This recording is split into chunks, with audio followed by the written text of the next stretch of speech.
जय जय सिया राम, जय जय सिया राम। भरत जी के अद्भुत भक्ति रूप चरित्र के बारे में हम लोग सिर्फ चर्चा कर रहे हैं और चर्चा कर रहे हैं और जानने की चेष्टा कर रहे हैं। उसमें अपने आप को समाहित करने की चेष्टा कर रहे हैं कि भरत जी का चरित्र कितना विलक्षण था। आज कलयुग में जहाँ हम लोग भाई भाई में लड़ते हैं, वहीं भरत जी का चरित्र हमें हमारे आँख को रोशनी देगा, दिमाग को रोशनी देगा कि अगर हम अपने भाई से प्रेम न किए तो यह जीवन धिक्कार है।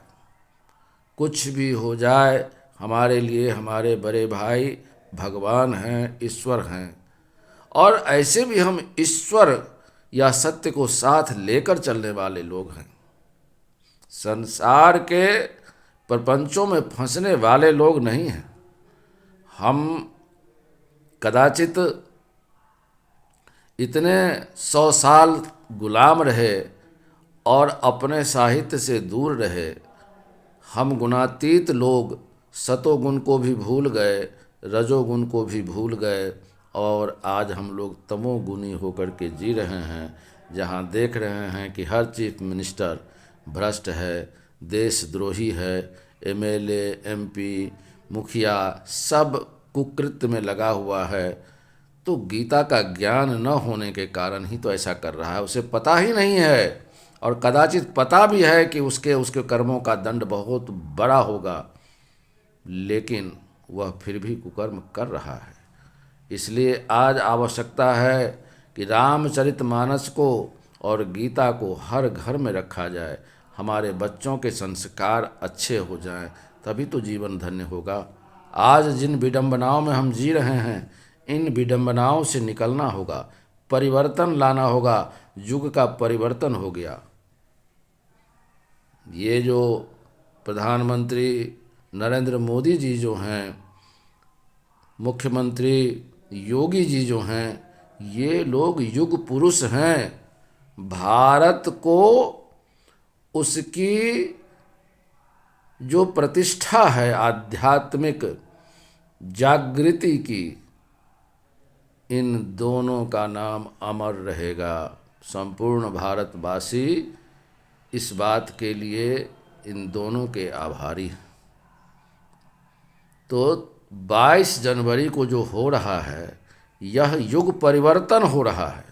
हम और आप जो भगवान की कथा कर रहे हैं, अपने आप को परिवर्तन करने का प्रयास कर रहे हैं कि हम तमोगुणी से निकलें, रजोगुणी से निकलें, सतोगुण से भी निकल करके गुणातीत बने, भगवान की भक्ति में लीन रहें, अपने संबंधों को समझें, बड़े भाई के महत्व को समझें, बुजुर्ग के महत्व को समझें, स्त्री के सम्मान की बात को समझें, तभी तो जीवन धन्य होगा।